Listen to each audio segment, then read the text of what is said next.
I was very well prepared, and so now I'm officially going to wing it. I am going to hold my coffee, or my arms will flail as I speak, because frankly, this is the weakest part. See, here we go. This is the weakest part of my job. Most often, what I do is I work one-to-one with businesses and clients, entrepreneurs, people looking to go into business at any level. So I've been connected, here we go again. I've been connected with most everybody in this room at one point or another.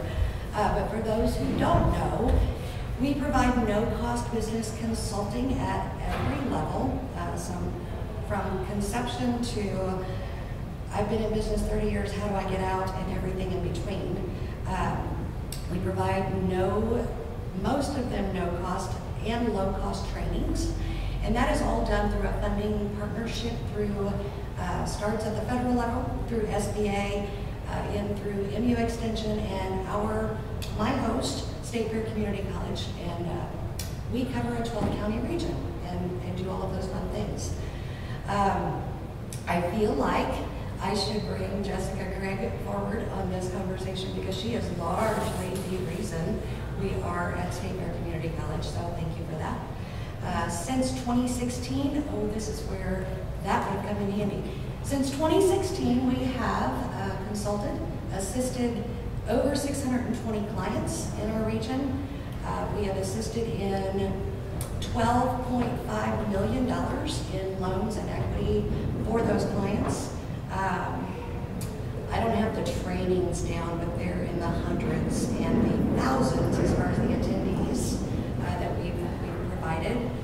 And let's see, just over $4.5 million in sales increases for the businesses that we assist as well. So pretty sure I got those figures right.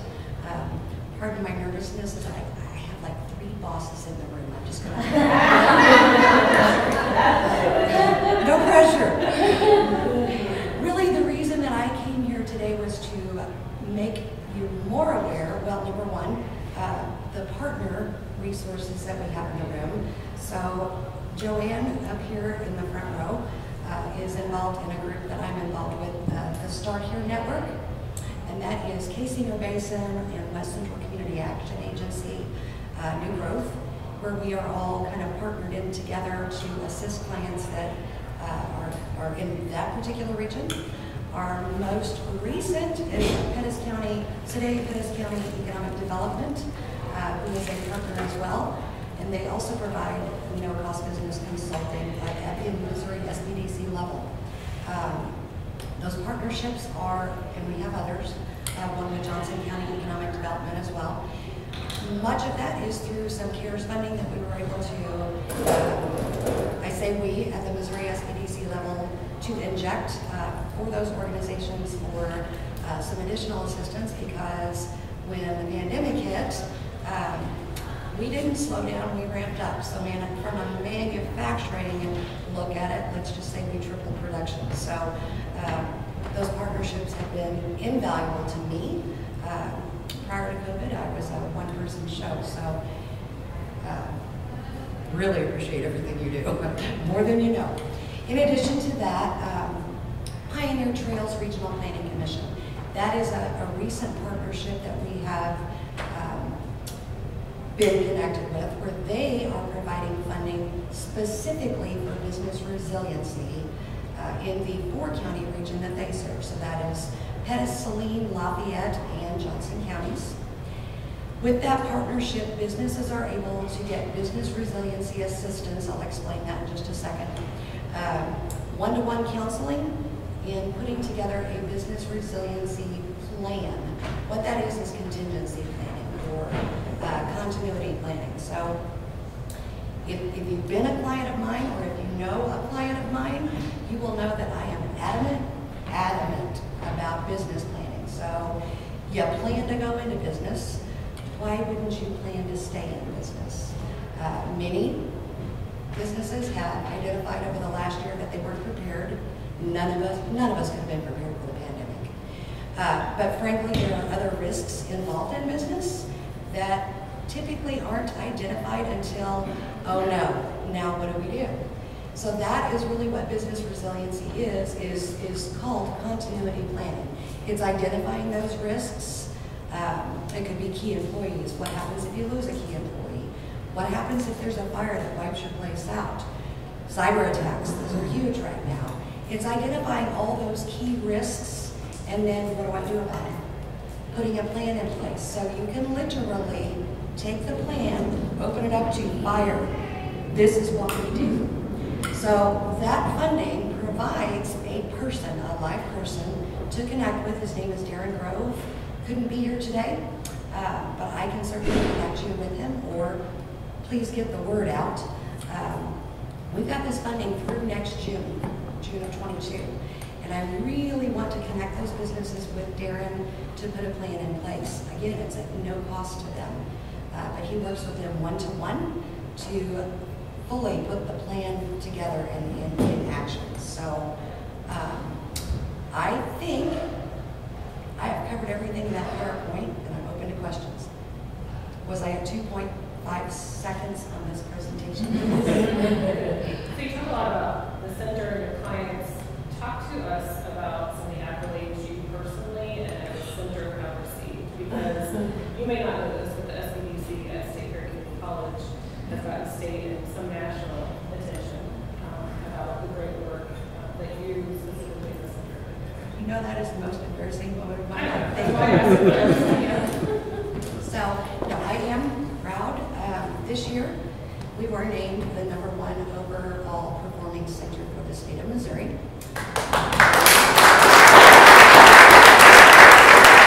And I will also say that that is largely because of the partnerships that we have created with our regional partners. And so I don't take credit for anything. I just don't, because I've got too many tremendous partners that I work with. I don't remember the years. We do have several trophies, awards, whatever you want to call them. Most of them pertain to the number of trainings that we provide, the number of businesses that we help open their doors for the first time, largely because of business planning. I'm going to throw that out there again. I work heavily on that end as far as business planning. It was 2019, because you're looking at me with daggers in your eyes, that I was named the Missouri State Star. That is a national.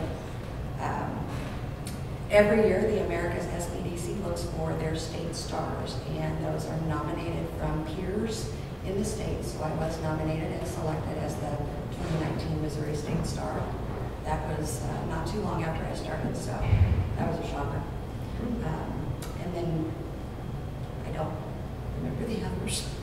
There were several. Yes. Well, Kelly, you are a rock star and relying on staff leading this program at State Fair. Based on your experience, is our region friendly to entrepreneurs or not? And if we're friendly to entrepreneurs, what makes us that way? If we're not, what can we do better? Boy, that is a great question. I do believe we're friendly to our entrepreneurs.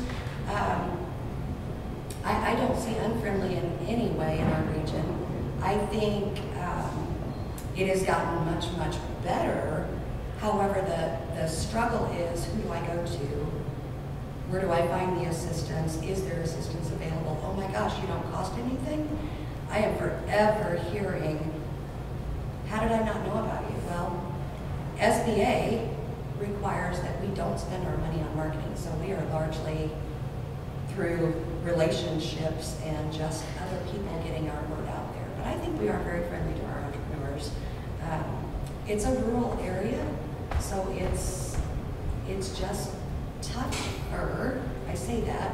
It is tougher on rural entrepreneurs and small businesses. We don't have the resources that urban or more suburban areas have. And the resources that we do have are just, I think they're tremendous, but they're more well hidden. Just, yeah. But it's better than it has been. We're making progress. Yeah. Mine's easy. I'm thinking of the connections already, and we have quite a few of our participants that have wanted to start their InHome daycare. Is that something that you would be involved in helping? Yes. Okay. Yes, and it's funny you brought that up. So the SBDCs, specifically in Missouri, are the named place to go for the in-home, or well, it's going to be more child care centers, the new initiative that's out there. And don't put me on point on that one because we were, it was kind of like the PPP and IDLE. Go see your SPDCs, and we're all still drinking from the fire hose, trying to figure it all out. So we're kind of in that boat. However, I had a call this morning at 8 o'clock with the Women's Business Center, the new Women's Business Center at, not El Dorado. Yep, see? Yep. The Liston Center it's okay. Lisa Jones and Michelle Smith are going to be involved in some upcoming trainings that we're actually, I say we, myself and Lisa Robinson at the Joplin SBDC. We are going to work closely with the Women's Business Center they already have curriculum, they have a lot of things identified. And so we're just going to utilize the tools and resources that we have in our hands and help them with that new Women's Business Center as well, because they've got a lot of the tools and resources already in place. We're just going to work together on things for the better of the group, of the whole.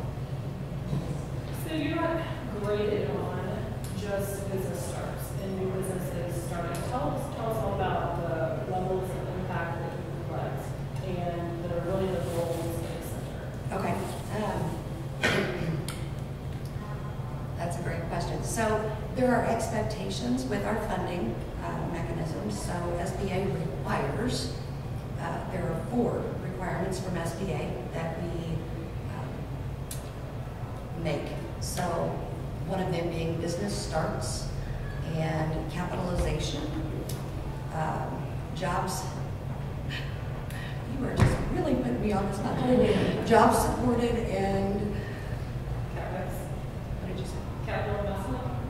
well, no, I already named that one. There's another one. So there's 4 goals that we have to meet for SBA. The rest of them we identify as directors for the state of Missouri that lead us to making those SBA goals. So SBA goals are non-negotiable. It's just, those are, I'm going to say this cautiously because I know this is being videoed. And I don't mean not negative at all. Those are boxes that we need to check, obviously, for our funders, right? They're our largest funders, and they're important. However, when your boot's on the ground, the more important part is just being able to connect with people and assist them in whatever way that is. And there's usually an impact from it. That's what we call it, is impact. But it's more just, did I help you? Because really that's what we're funded for, is just making sure our businesses open, stay open, and are successful. So. And it's not just entrepreneurs or small mom and pop shops. Right. You can assist businesses in different tiers. Yep, so small business can be identified up to, it could be 500 employees, it could be 7.5 million in sales. Most of them that we work with are 99 or less employees, 750,000, a million in sales. But depending on the national, whatever, the industry classifications code, NAICS code, it could fall under small business and not even look like a small business. So, yes. Do you guys work with nonprofits as well? That's a great question. We get a lot of questions from nonprofits, especially through COVID. We are not funded to work with nonprofits, therefore we don't have a lot of the resources that nonprofits need. However, there are times when nonprofits run very much like business, and there may be some things that we can provide. However, that's not our focus. So, great question. Yes, ma'am. Do you have a favorite part of what you get to do? That's so wide open. My favorite part is just connecting with the people. That is my favorite part. And my favorite part, I live vicariously through my clients. I was a small business owner for several years. I still am. I don't do a lot with that. My husband runs that. But my passion is in entrepreneurship and in small business. And yeah, it's really just seeing them do well. That's my favorite part. So starting and owning and running a business is not always rainbows and butterflies. And you, I know, see a lot of really eager entrepreneurs that are, gung-ho, 90 miles an hour. But your job is partially to have some tough love with them and help set those expectations. So how do you walk through those hard conversations? So I am a certified executive level coach, and that was probably one of the most important, I didn't realize that at the time, one of the most important trainings and certifications that I've achieved. A lot of times it's just asking questions and bringing them to the realization that maybe I need to not think as big. Maybe it's not a full-scale restaurant. It starts out as a food truck. Maybe it's just not a good idea at all. Unfortunately, I've had to be that person that's said, you need to rethink this because from where I stand, it doesn't look good. And that is the worst part of my job. But most of the time, they come to that realization on their own. So that helps. But it could be the difference of them realizing it on the front end versus 5 years down the road they lost their house. I don't want to be that person and let them there. Yeah, I will tell them. Not always the popular person when that happens. Yes. Can you tell about the Launch You program? I can. Launch You is a 6-week, well, it's designed as a 6-week program. We're going to change that up just a little bit this next cohort. But it's essentially 36 hours. Takes an entrepreneur who is in that, I've got this idea, I think I want to go into business. Ideally, in 6 weeks, they are through a business plan and either ready to go seek financing or launch. I mean, that's ideal. Obviously, there's some ideas bigger than others and might take a little bit longer. I always say when Launch You is over, that doesn't mean we go anywhere. We're still there to assist you every step of the way. I will say that Launch You is one of the programs through SkillUp that is could potentially be paid for through that program. So, little plug. Yeah. Yeah, we've had a lot of great successes through Launch You. And our confidentiality, we do take 100%. I typically take about 130%. So you will never know. There could be 10 people in this room that I've talked to, and you'll never know. So is there anything that we can do to help make the SBA more successful? Why, thank you for asking. Yes, there is. So business resiliency, that is my message today. It is an underutilized asset that I really need pushed out there. So if you can get that message out there to people that you know, to business owners that you think just don't know about it, or I think a lot of times they just don't understand what resiliency planning is, and you kind of have to remind them, remember the pandemic when you were shut down? Those are the little things that covers, and just trying to get another plan in